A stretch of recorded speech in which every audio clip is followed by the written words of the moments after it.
difference between inclusion, exclusion, and effort, lack of effort. So you can look at a poem and go, "Oh, I understand this immediately," and a poem that you've got to work a little bit for. I mean, it doesn't make it any less mainstream potentially. There's a lot of people out there going, "Oh, you've got to put a little effort into this." So is that poetry is art? Poetry is entertainment? Well, poetry is art. Poetry is sometimes entertainment. It depends. The problem is actually that people make this kind of they can get very, very serious about poetry.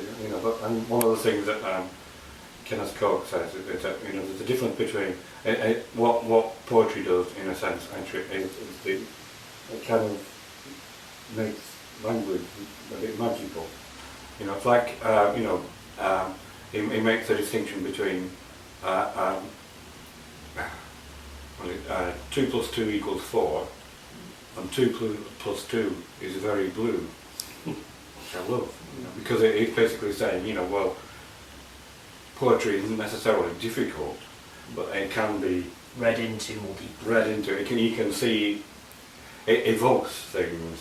It doesn't necessarily. I mean, one of my favourite poems used to cause endless arguments when I was teaching adult education was I'd read them The Red Wheelbarrow by that was the one I was thinking of. By